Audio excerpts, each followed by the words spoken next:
আসসালামু আলাইকুম। সংবাদে আপনাদের সবাইকে স্বাগতম জানাচ্ছি। আমি তানভীর হাসান। শুরুতেই সংবাদ শিরোনাম।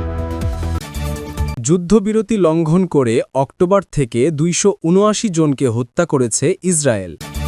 ইউক্রেনে রাতভর রাশিয়ার হামলায় ১৯ জন নিহত, আহত ৬৬। জাপানে ভয়াবহ অগ্নিকাণ্ডে ১৭০টির বেশি ভবন পুড়ে ছাই, নিখোঁজ ১০০। যুদ্ধবিরতি লঙ্ঘন করে অক্টোবর থেকে ২৭৯ জনকে হত্যা করেছে ইসরায়েল। গত ১০ অক্টোবর যুদ্ধবিরতি কার্যকর হওয়ার পর থেকে গাজা উপত্যকায় ২৭৯ জন ফিলিস্তিনিকে হত্যা করেছে দখলদার ইসরায়েলি বাহিনী। বুধবার ১৯ নভেম্বর গাজার স্বাস্থ্য মন্ত্রণালয় জানিয়েছে, একই সময় অন্তত ৬৫২ জন আহত হয়েছেন এবং আরও ৩৫ জন গাজাবাসীকে অবৈধভাবে আটক করা হয়েছে। কর্তৃপক্ষ জোর দিয়ে বলেছে, ইসরায়েলের কর্মকাণ্ড এই অঞ্চলে স্থিতিশীলতার সম্ভাবনাকে হুমকির মুখে ফেলেছে। তারা মধ্যস্থতাকারী দেশগুলোকে জায়নবাদী সরকারের ওপর চাপ প্রয়োগের আহ্বান জানান। এদিকে অঞ্চল জুড়ে ইসরায়েলি হামলায় নিহতের সংখ্যা ৬৮,০০০ ছাড়িয়ে গেছে। একই সময়ে ১,৭২,০০০-এর বেশি মানুষ আহত হয়েছে। অনেকেই ধ্বংসস্তূপের নিচে চাপা পড়ে আছেন। চলতি বছরের শুরুতেও একটি যুদ্ধবিরতি ভঙ্গ করে ইসরায়েল গত ২৭ মে থেকে গাজায় পৃথক সাহায্য বিতরণ উদ্যোগ শুরু করে। এই পদক্ষেপের পর অঞ্চলটিতে দুর্ভিক্ষ প্রকট হয়ে উঠেছিল। ইসরায়েলি বাহিনী খাদ্য বিতরণ কেন্দ্রের কাছে জড়ো হওয়া ফিলিস্তিনিদের ওপরও গুলি চালিয়ে যায়। এর ফলে শত শত মানুষ নিহত হয়। সেই সঙ্গে দুর্ভিক্ষে শিশুসহ বহু মানুষের মৃত্যু হয়। এ অবস্থায় ৬ অক্টোবর মিশর, কাতার, যুক্তরাষ্ট্র এবং তুরস্কের মধ্যস্থতায় গাজা উপত্যকার পরিস্থিতি সমাধানের জন্য হামাস ও ইসরায়েলের পরোক্ষ আলোচনা পুনরায় শুরু হয়। ৯ অক্টোবর পক্ষগুলো মার্কিন প্রেসিডেন্ট ডোনাল্ড ট্রাম্পের প্রস্তাবিত শান্তি পরিকল্পনার চুক্তিতে সই করে। ১০ অক্টোবর থেকে যুদ্ধবিরতি কার্যকর হয়।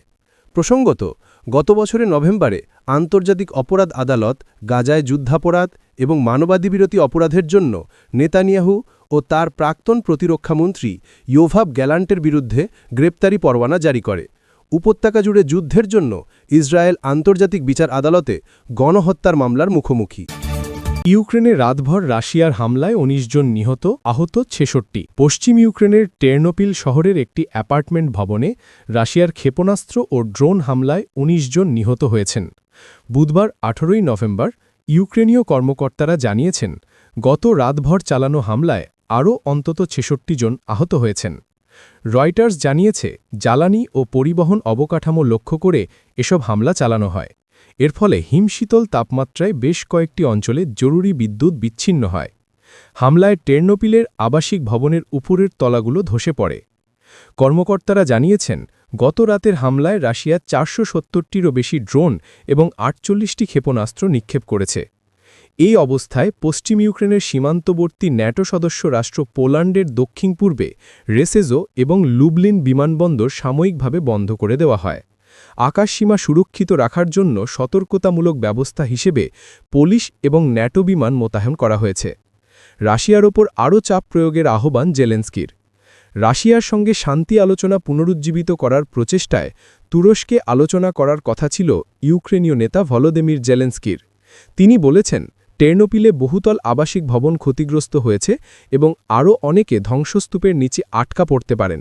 তিনি মিত্রদের ইউক্রেনে প্রায় ৪ বছর ধরে চলা যুদ্ধের অবসান ঘটাতে রাশিয়ার উপর চাপ বৃদ্ধির আহ্বান জানান। এক্স পোস্টে জেলেনস্কি বলেন, সাধারণ জীবনের বিরুদ্ধে প্রতিটি নির্লজ্জ আক্রমণই দেখায় যে রাশিয়ার ওপর চাপ অপর্যাপ্ত। কার্যকর নিষেধাজ্ঞা এবং ইউক্রেনের প্রতি সহায়তা এই পরিস্থিতি পরিবর্তন করতে পারে। ইউক্রেনীয় জ্বালানি কর্মকর্তারা জানিয়েছেন, গত রাতে ৭টি অঞ্চলে জ্বালানি কাঠামো ক্ষতিগ্রস্ত হয়েছে। ক্ষতির পূর্ণ পরিমাণ তাৎক্ষণিকভাবে স্পষ্ট নয়। সারা দেশে গ্রাহকদের বিদ্যুৎ ব্যবহারের উপর বিধিনিষেধ আরোপ করা হয়েছে। জাপানে ভয়াবহ অগ্নিকাণ্ডে ১৭০টির বেশি ভবন পুড়ে ছাই, নিখোঁজ ১ জন। জাপানের দক্ষিণাঞ্চলের উপকূলীয় শহর ওইতার সাগানোসেকি জেলায় ভয়াবহ অগ্নিকাণ্ডে ১৭০টিরও বেশি ভবন পুড়ে গেছে। গতকাল মঙ্গলবার বিকেল থেকেই আগুন ছড়িয়ে পড়ে এবং বুধবার ১৯ নভেম্বর সকাল পর্যন্ত তা পুরোপুরি নিয়ন্ত্রণে আনা সম্ভব হয়নি বলে জানিয়েছে দেশটির অগ্নি নির্বাপন ও দুর্যোগ ব্যবস্থাপনা সংস্থা। রয়টার্সের প্রতিবেদনে বলা হয়েছে, মঙ্গলবার বিকেল ৫টা ৪০ আগুন লাগার পর পরিস্থিতি দ্রুত অবনতি হলে প্রায় ১৭৫ জন বাসিন্দা নিরাপদ আশ্রয়ে সরিয়ে নেওয়া হয়। আগুনের উৎস এখনও শনাক্ত হয়নি এবং এই ঘটনায় একজন নিখোঁজ রয়েছেন বলে নিশ্চিত করেছে কর্তৃপক্ষ। স্থানীয় টেলিভিশন স্টেশনগুলোর আকাশপথে ধারণ করা ফুটেজে দেখা গেছে পুরো আবাসিক এলাকা ধ্বংসস্তূপে পরিণত হয়েছে এবং পাহাড় ঘেঁষা শহর জুড়ে ঘন ধোঁয়ার কুণ্ডলী উঠছে।